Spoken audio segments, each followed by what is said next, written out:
Hi guys, and welcome back to another video. So today I've got 5 exercises that you can use to improve your close control dribbling. Just before we get into them, I want to say a huge thank you to Squarespace for sponsoring today's video. Squarespace is where I built my website, 7mlctraining.com, and from websites to analytics to marketing tools, they're the all-in-one place to grow your online presence and manage your business. But let's get into the exercises. So getting straight into the first exercise, this is the setup. So I've placed down 9 cones, 45 degrees away from each other, about 1 step apart. And we're just gonna be using this as our dribbling warm-up.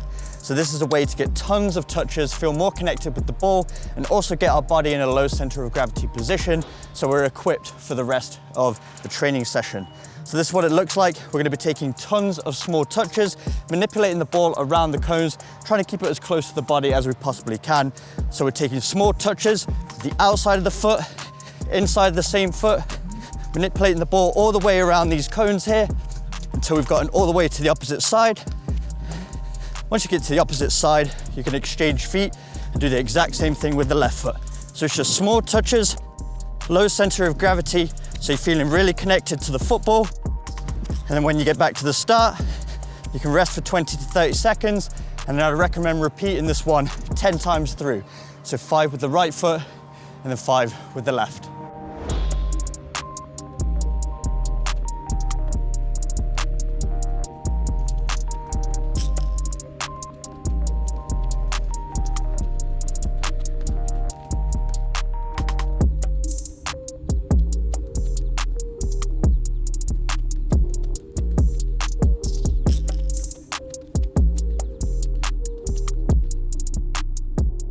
Moving into the second exercise, so we've already worked on our close control.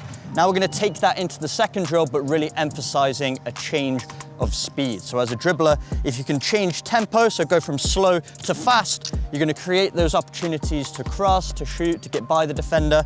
So it's really important to master this in your training to then take it into a match. So this is the setup. It's very similar. We've got diagonally placed cones once again, just a little bit further apart. So they're about 2 steps apart, 45 degrees. Again, you can use more or less cones.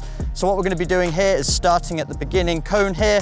We're going to be taking small touches with the inside of our foot, being light on our feet and upright with our body. So we want to make sure we're on the balls of our feet, so we're in a very springy position to then be able to change speed and direction with the ball.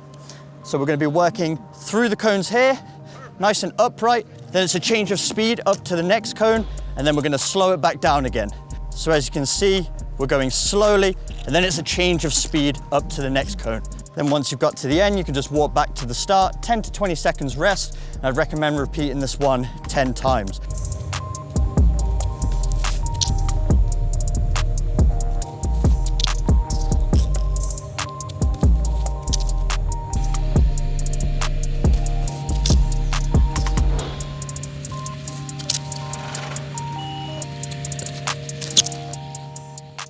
Moving into the third drill, now we're going to work on our close control, really emphasizing the accuracy of our touches. So as you can see, I've placed down 9 gates in total.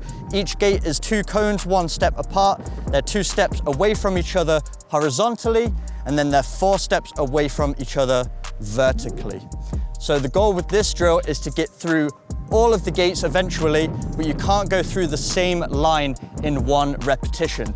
So as you can see, we've got 3 lines, and change it up each time. So go through a different starting gate every time you get back to the start. But the goal is to take a touch of the ball with every step, keep close control and accurate through the gates. And then we just walk back to the start with the football. We can rest for 10 to 20 seconds. I'd recommend repeating this one 20 times. It's very short and sharp, lots of touches, change your direction with the ball and being accurate through the gates.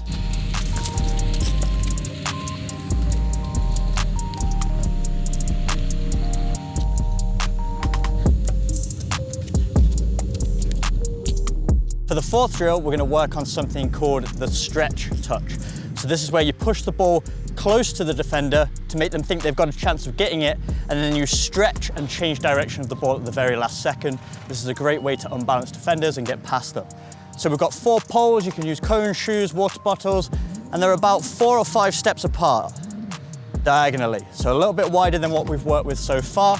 And what we're going to be doing is starting about 6 or 7 steps back, from that first pole, we're gonna push it towards the pole, and again, close enough to the defender to make them think they can reach it, but close enough to our body so that we can extend our leg, stretch, and change direction of the ball. So push it towards the pole, it's a stretch touch, to the other pole, stretch touch, push, stretch touch, and then stretch touch.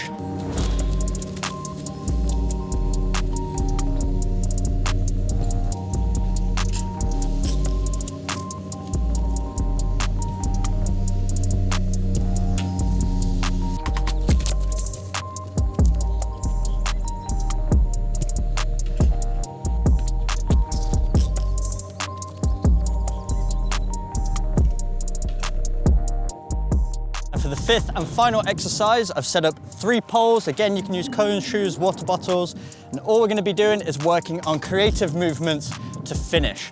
So as we worked on before, we're approaching slowly, inside touch nudges, and then once we get to the point where we wanna accelerate, it's a change of speed. So we can either cut to the outside and finish, or we can go the opposite way onto our left foot. And then once we've mastered those 2 movements, we can get even more creative. So we could fake to the inside, chop back and hit with our left, or we could go the opposite way, make it seem like we're going to go down the line, take a touch, and then cut into the middle and get that finish off.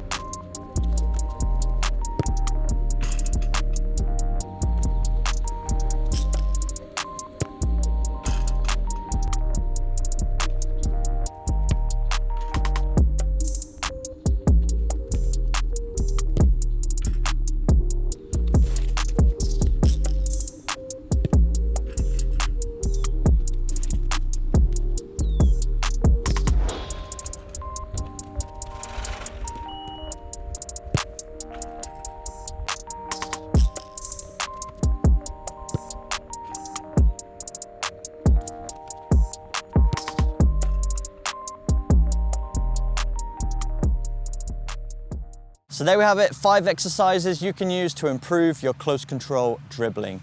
And just before I go, I want to say another huge thank you to Squarespace for sponsoring today's video. Squarespace is where I built my website, 7mlctraining.com, and it's become the central hub of my entire brand and allows me to put everything 7mlc training related in one place. From my blog post to my podcast, as well as my very own 7-day training programs. So if you enjoyed today's exercises and you want more individual dribbling exercises to improve your close control dribbling, I'd recommend checking out Magnetico, my very own 7-day close control dribbling training program. I'll leave a link to it in the description box down below. But if you've ever considered building a website and you don't know where to start, check out Squarespace, and if you use the link in my description, www.squarespace.com/7mlc, you can get 10% off your first website. But if you enjoyed today's video, make sure you smash the like button, hit that subscribe button for weekly training videos, and I will see you guys in my next video.